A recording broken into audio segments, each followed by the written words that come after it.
Hello everyone, welcome to my channel. My name is सभी, nursing and medical education. आज का हमारा topic है पायरिक्शिया या फीवर। ओके, तो आज हम पढ़ेंगे पायरिक्शिया या फीवर क्या होता है इसके बारे में।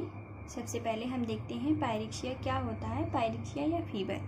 ओके, पिछली क्लास में हमने पढ़ा था वाइटल साइन में टेम्परेचर के अंदर में हमने उसके डिग्री सेल्सियस में कैसे कन्वर्ट करते हैं, फ़ारेनहाइट में कैसे कन्वर्ट करते हैं, ये सब हमने पढ़ा था। ओके, तो आज नेक्स्ट क्लास में हम आज पढ़ते हैं कि पायरिक्शिया क्या होता है, पायरिक्शिया या फीवर। ओके, अगर आपको हमारा वीडियो अच्छा लगता है तो हमारे चैनल को सब्सक्राइब कीजिएगा, लाइक कीजिएगा, कोई डाउट हो तो हम कमेंट कीजिएगा। ओके, तो नेक्स्ट पढ़ते हैं हम पायरिक्शिया क्या होता है। इससे सबसे पहले हम देख लेते हैं फर्स्टली डेफिनेशन क्या होता है। डेफिनेशन होती है when temperature increase more than 99 degree Fahrenheit it cause pyrexia. Okay, अगर टेम्परेचर इंक्रीज होता है मोर देन, अगर टेम्परेचर हमारी बॉडी का नॉर्मल टेम्परेचर से इंक्रीज ज़्यादा हो जाता है, नॉर्मल टेम्परेचर से हमारी बॉडी का टेम्परेचर ज़्यादा हो जाता है, 99.99 डिग्री फ़ारेनहाइट हो जाता है, तो कॉज क्या करता है, पायरिक्शिया। ओके, अगर हमारी बॉडी का नॉर्मल टेम्परेचर होता है, नॉर्मल टेम्परेचर से ज़्यादा जब हो जाता है, नॉर्मल टेम्परेचर से ज़्यादा हमारी बॉडी का टेम्परेचर हो जाता है जो कि 99 डिग्री फ़ारेनहाइट हो जाता है, तो वो क्या कॉज करता है, पायरिक्शिया। ओके, तो इस कंडीशन को हम क्या कहते हैं, more than, increase more then मतलब ज़्यादा हो जाता है, 99 डिग्री फ़ारेनहाइट हो जाता है, तो इस कंडीशन को हम पायरिक्शिया कहते हैं। ओके, आगे हम पढ़ते हैं कि टाइप ऑफ फीवर कितने टाइप्स का होता है। फीवर ऑनसेट फीवर होता है, स्टेडियम फीवर होता है, डिफरविकेंस फीवर होता है या डिक्लीन फीवर होता है, डिलाइन फीवर होता है, ऑनसेट फीवर होता है, स्टेडियम फीवर होता है, डिफरविकेंस फीवर या डिलाइन फीवर होता है, इन्वर्स फीवर होता है, कंटिन्यूअस फीवर होता है, रेमिटेंट फीवर होता है, इंटरमिटेंट फीवर होता है, लो ग्रेड फीवर होता है, हेक्टिक फीवर होता है एंड राइगर फीवर होता है। तो ये होते हैं 10 टाइप होता है जो टाइप के फीवर होते हैं। ओके, तो हम सबसे पहले पढ़ लेते हैं कि ऑनसेट फीवर क्या होता है। तो हम सबसे पहले पढ़ देते हैं कि ऑनसेट फीवर क्या होता है। ओके, सबसे पहले हम पढ़ लेते हैं ऑनसेट फीवर क्या होता है। ऑनसेट फीवर में हम पढ़ेंगे कि gradual increase in temperature. Okay, gradual increase in temperature, इसमें बुखार जो होता है वो धीरे धीरे बुखार बढ़ता है, फीवर इसमें धीरे धीरे इंक्रीज होता है।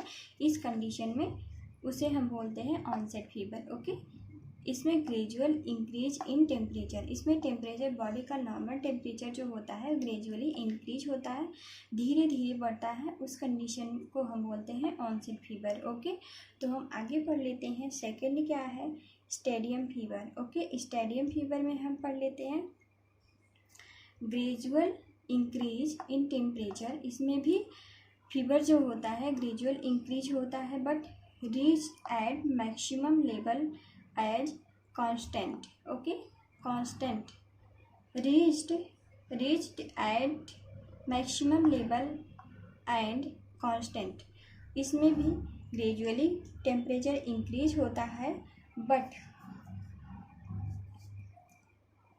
स्टेडियम फीवर क्या होता है, इसमें फीवर धीरे धीरे बढ़ता है और वही पर बना रहता है, नीचे उतरने या कम ना हो, तो ऐसे फीवर को स्टेडियम फीवर कहते हैं। Reached at maximum level constant, मतलब मैक्सिमम लेवल पे बना रहता है, कम नहीं, नीचे नहीं उतरता है या कम ना हो, तो ऐसे फीवर को हम क्या कहते हैं, स्टेडियम फीवर। ओके, आगे हम पढ़ लेते हैं कि डिफरविकेंस फीवर क्या होता है। डिफरविकेंस फीवर में हम पढ़ लेते हैं टेम्परेचर डिक्रीज, इसमें क्या होता है कि बॉडी का नॉर्मल टेम्परेचर जो होता है वो धीरे धीरे कम होता है, डिक्रीज होने लगता है। ओके, बॉडी का नॉर्मल टेम्परेचर धीरे धीरे डिक्रीज होने लगता है। इस कंडीशन को हम डिफरबिकेंस फीवर कहते हैं। ओके,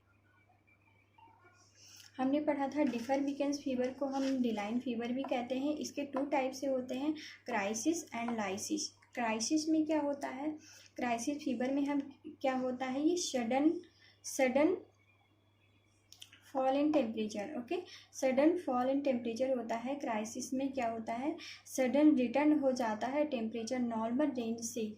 ये वेरी हाई टेम्परेचर होता है, ये वेरी हाई टेम्परेचर होता है जो सडनली जो होता है रिटर्न हो जाता है। तो इस कंडीशन को कहते हैं क्राइसिस। लाइसिस क्या होता है, लाइसिस में जो होता है ग्रेजुअल डिक्रीज इन टेम्परेचर। इसमें ग्रेजुअली टेम्परेचर नॉर्मल टेम्परेचर से ग्रेजुअली ये होता है धीरे धीरे डिक्रीज होने लगता है।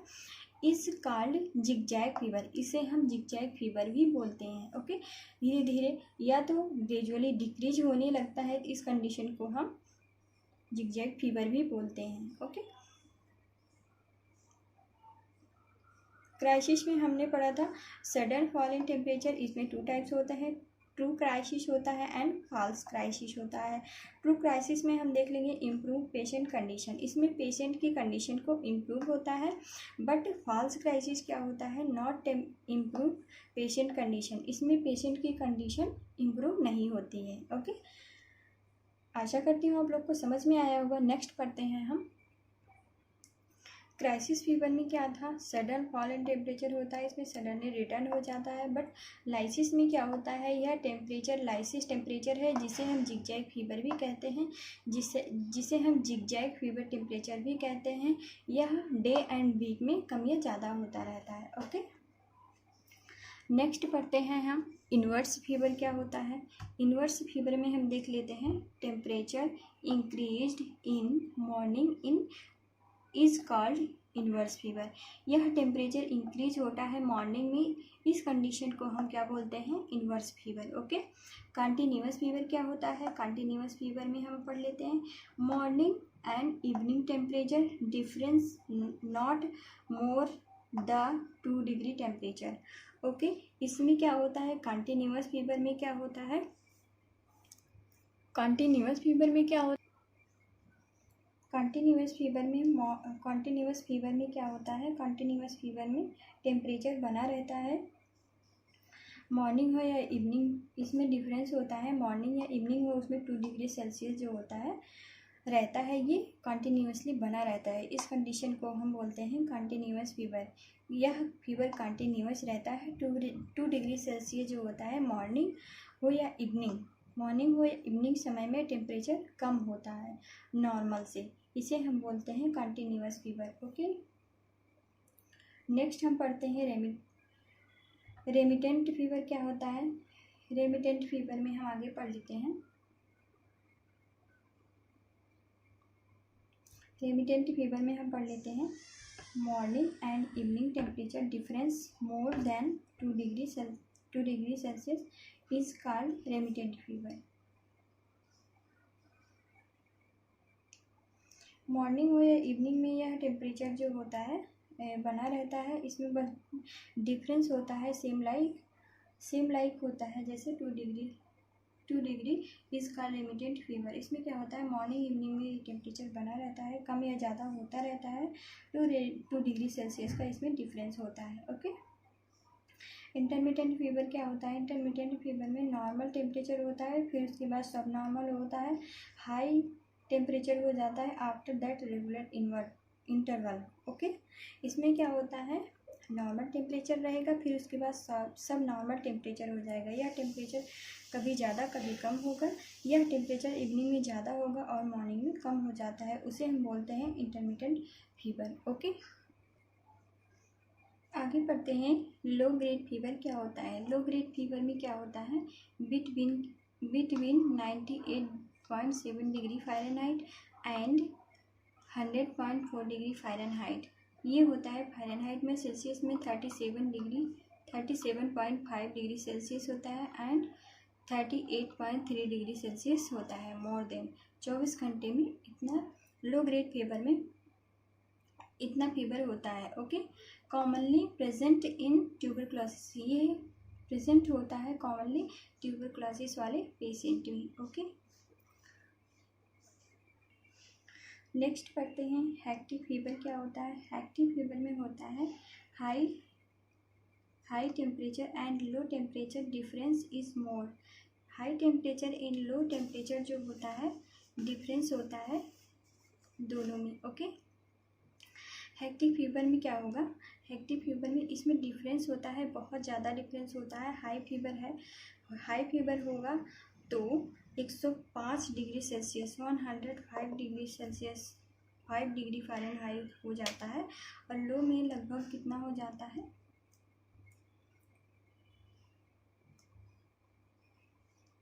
हाई में हो जाएगा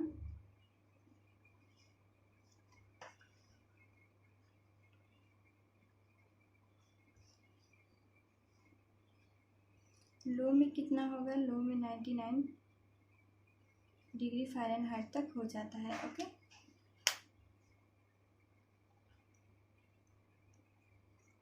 तो हेक्टिक फीवर क्या होता है, इसमें high temperature low temperature difference होता है, बहुत ज़्यादा डिफरेंस होता है दोनों में। अगर हाई फीवर होगा तो 105 डिग्री फ़ारेनहाइट से ज़्यादा हो जाएगा, और अगर लो फीवर होगा तो इसमें कम से कम नीचे तक गिर जाता है 99 डिग्री फ़ारेनहाइट तक। ओके, तो ये होता है हेक्टिक फीवर। अब आगे पढ़ते हैं राइगर फीवर क्या होता है। राइगर फीवर में हम आगे पढ़ेंगे fever with chills commonly present in malaria condition. ये चिल्स फीवर होता है, राइगर फीवर को हम चिल्स फीवर भी बोलते हैं। ये कॉमनली प्रेजेंट होता है मलेरिया वाले पेशेंट में। इसे मलेरिया वाले पेशेंट में देखा जाता है, जिसे हम राइगर फीवर भी बोलते हैं, जिसे जो चिल्स फीवर भी होता है। ओके, आगे पढ़ लेते हैं हम stage of fever. Rigor fever में क्या होता है, ये चिल्स फीवर होता है। ओके, चिल्स फीवर में क्या होता है कि जैसे मलेरिया के पेशेंट में अगर बॉडी हीट होती है, उसका मलेरिया की कंडीशन में अगर कोई पेशेंट है तो उसको क्या होगा, उसकी बॉडी में कपकपी जैसी होगी, उसे हम बोलते हैं राइगर फीवर। ओके, आगे पढ़ लेते हैं कि स्टेज ऑफ राइगर क्या होता है। स्टेज ऑफ राइगर में हम पढ़ेंगे स्टेज फर्स्ट में क्या होता है, कोल्ड में होता है कितना 103 डिग्री फ़ारेनहाइट से ज़्यादा फ़ारेनहाइट हो जाता है इसमें। और स्टेज सेकंड में राइगर फीवर में क्या होता है कि स्टेज फर्स्ट में क्या होगा, इसका टेम्परेचर जो होगा कोल्ड होगा 103 डिग्री फ़ारेनहाइट में। ओके, स्टेज सेकंड में होता है, सेकंड में क्या होगा, हॉट हो जाएगा थोड़ा 103 डिग्री फ़ारेनहाइट से थोड़ा कम हो जाएगा। ओके, स्टेज थर्ड में क्या होगा, ये इसमें स्वेटिंग होने लगेगी 103 डिग्री फ़ारेनहाइट से बहुत ज़्यादा कम होगा इसमें। ओके, स्वेटिंग के थ्रू ये फीवर कम होता चला जाता है, इसे हम बोलते हैं stage of rigor fever. Okay, next पढ़ते हैं पायरेक्सिया। पायरेक्सिया क्या होता है, पायरेक्सिया की टाइप, पायरेक्सिया हम पढ़ लेते हैं। पायरेक्सिया के अंदर हमने पायरेक्सिया पढ़ा है, उसके अंदर सारे टेम्परेचर का नाम पढ़ा है मैंने, क्या क्या टेम्परेचर होता है। इसमें हम थोड़ा नॉर्मल जानकारी और ले लेते हैं कि पायरेक्सिया में क्या क्या होता है। ओके, पायरेक्सिया जो होता है वो लो पायरेक्सिया भी होता है, मॉडरेट पायरेक्सिया होता है, हाई पायरेक्सिया होता है, हाइपर पायरेक्सिया होता है। ओके, तो लो पायरेक्सिया में क्या होता है, फीवर जो हमारा होगा बॉडी का वो लो पायरेक्सिया में कितना होगा 99 डिग्री से 99 डिग्री फ़ारेनहाइट से 100 डिग्री फ़ारेनहाइट हो जाएगा, उसे हम बोलते हैं लो पायरेक्सिया। ओके, मॉडरेट पायरेक्सिया में क्या होगा, मॉडरेट पायरेक्सिया में बॉडी का टेम्परेचर कितना हो जाएगा 100 डिग्री फ़ारेनहाइट से 103 डिग्री फ़ारेनहाइट हो जाएगा, उसे हम बोलते हैं मॉडरेट पायरेक्सिया। ओके, और हाई पायरेक्सिया क्या होगा, हाई पायरेक्सिया में फीवर हमारी बॉडी का टेम्परेचर कितना हो जाएगा 103 डिग्री फ़ारेनहाइट से 105 डिग्री फ़ारेनहाइट हो जाएगा, तो उस कंडीशन को हम बोलेंगे हाइपर पायरेक्सिया, जो हमारी बॉडी का नॉर्मल टेम्परेचर से ज़्यादा हो जाता है। कितना हो जाता है 103 डिग्री फ़ारेनहाइट से 105 डिग्री फ़ारेनहाइट हो जाएगा, उस कंडीशन को हम बोलेंगे हाई पायरेक्सिया। ओके, तो हाइपर पायरेक्सिया में फीवर क्या होगा हमारी बॉडी का, वो हो जाएगा हाइपर पायरेक्सिया में कितना होता है 105 डिग्री फ़ारेनहाइट से ज़्यादा हो जाएगा। ओके, अगर हमारी बॉडी का टेम्परेचर 105 डिग्री फ़ारेनहाइट से ज़्यादा हो जाएगा तो उस कंडीशन को हम बोलते हैं हाइपरपायरेक्सिया। ओके, नेक्स्ट हम इसमें पढ़ लेंगे मैनेजमेंट क्या होगा। मैनेजमेंट में हम पढ़ेंगे क्लॉथिंग कवर बॉडी। मैनेजमेंट में हम क्या पढ़ेंगे, पायरेक्सिया में अगर किसी पेशेंट को फीवर हो गया है तो उसका मैनेजमेंट हम कैसे करेंगे। सबसे पहले उसको हम क्लॉथिंग कवर करेंगे, उसकी बॉडी को किसी क्लॉथ से या कंबल से या फिर किसी से भी गर्म चीज़ से उसकी बॉडी को हम ढक देंगे, पूरी बॉडी को कवर कर लेंगे। आगे हम क्या करेंगे, स्पंजिंग करेंगे। अगर किसी पेशेंट को या किसी भी पर्सन को फीवर हुआ है तो उसे स्पंजिंग करेंगे। उसे 2 टाइप का स्पंज देते हैं, टैपेड स्पंजिंग देते हैं, कोल्ड स्पंजिंग देते हैं। ओके, टैपेड स्पंजिंग क्या होता है, इसमें अगर बॉडी का टेम्परेचर 103 डिग्री फ़ारेनहाइट से, टैपेड स्पंजिंग क्या होगा,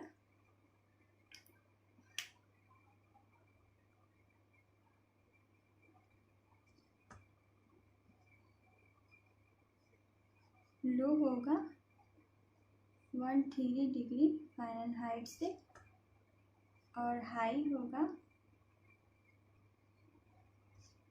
103 डिग्री फ़ारेनहाइट से। ओके, तो स्पंजिंग में हम पढ़ेंगे टैपेड स्पंजिंग और कोल्ड स्पंजिंग क्या होगा। टैपेड स्पंजिंग हम कब देंगे, जब पेशेंट को लो हो जाएगा, बॉडी का नॉर्मल टेम्परेचर कितना होगा 103 डिग्री फ़ारेनहाइट से कम हो जाएगा, नॉर्मल पानी ले करके टैपेड स्पंजिंग हम देंगे। वैसे पेशेंट को हम टैपेड स्पंजिंग देंगे। और कोल्ड स्पंजिंग हम कब देते हैं, जब 103 डिग्री फ़ारेनहाइट से ज़्यादा हो जाता है, उस कंडीशन में हम पेशेंट को कोल्ड स्पंजिंग देंगे। जिसमें कोल्ड स्पंजिंग में हम कैसे देते हैं, इसमें फ्रिज का पानी लेते हैं, उसे ठंडा पानी में मिला करके उससे हम पेशेंट को कोल्ड स्पंजिंग देते हैं। ओके, आगे हम पढ़ लेते हैं। आगे क्या करेंगे कि to check rest and sleep, patient को हम चेक करते रहेंगे वो रेस्ट कर रहा है या सो रहा है या स्लीप कर रहा है, मतलब सो रहा है या फिर उसे रेस्ट करने देंगे, उसे सोने के लिए छोड़ देंगे थोड़ी थोड़ी देर में हम उसे चेक करते रहेंगे पेशेंट सो रहा है या नहीं। ओके, उसे न्यूट्रिशन प्रोवाइड करेंगे।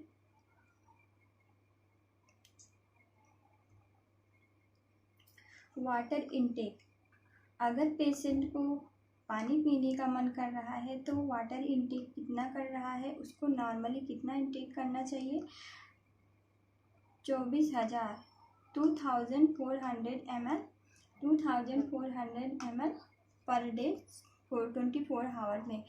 अगर पेशेंट को फीवर है तो उस कंडीशन में उसे कितना पानी पीना चाहिए, 2400 ml per day and 24 our में उसे इनटेक करना चाहिए। ओके, आगे हम पढ़ लेते हैं ड्रग मैनेजमेंट में। हम पढ़ेंगे ड्रग में हम क्या प्रोवाइड करते हैं पेशेंट को, एंटीपायरेटिक ड्रग देंगे, जिसमें हम क्या देते हैं, पैरासीटामॉल देते हैं, वो भी टैबलेट फॉर्म में देंगे पेशेंट को। अगर पेशेंट की कंडीशन ज़्यादा ख़राब है तो उस पेशेंट को हम क्या देंगे, इंजेक्शन फॉर्म में। उस पेशेंट को हम इंजेक्शन फॉर्म में भी पैरासीटामॉल इंजेक्शन दे सकते हैं या डोलो टैबलेट देते हैं पेशेंट को।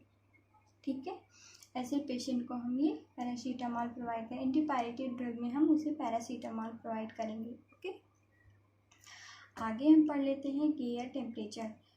केयर टेम्परेचर क्या होता है, केयर टेम्परेचर होता है यह टेम्परेचर डीप टिश्यू का टेम्परेचर होता है, जो टिश्यू के टेम्परेचर लेने से पता चलता है। ओके, केयर टेम्परेचर क्या होता है,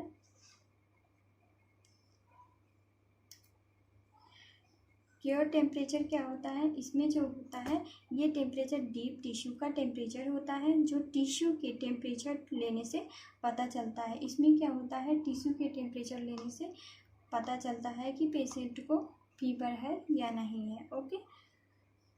सरफेस टेम्परेचर से हम बॉडी को कैसे चेक करेंगे कि सरफेस टेम्परेचर से कि पेशेंट को फीवर है कि नहीं है। बॉडी सरफेस पे हम टेम्परेचर को चेक करते हैं, उसकी बॉडी की स्किन को या उसकी सरफेस को हम चेक करते हैं। अगर टच करते हैं तो उस कंडीशन में हम बॉडी सरफेस को टच करके हम पेशेंट को पता कर सकते हैं कि पेशेंट को फीवर है या नहीं है। ओके।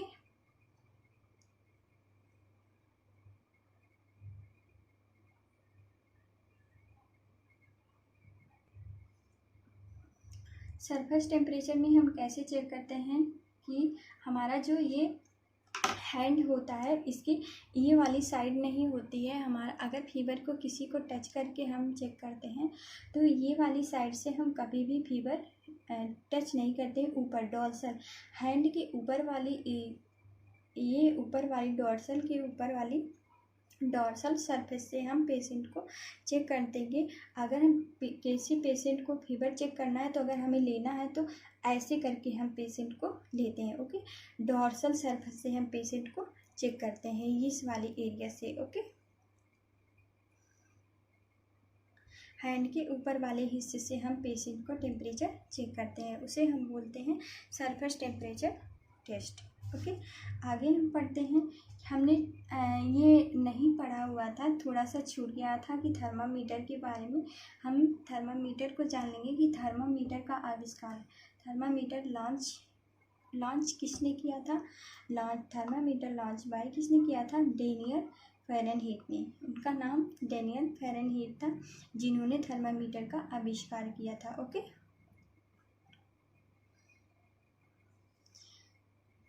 तो आज का हमारा क्लास यहीं तक। अगर आपको हमारा क्लास अच्छा लगता है, अगर आपको हमारी वीडियो अच्छी लगती है या आपको हमारा पढ़ाया हुआ समझ में आता है तो आप कोई भी डाउट हो तो उसे कमेंट कीजिएगा और हमारे चैनल को सब्सक्राइब कीजिएगा।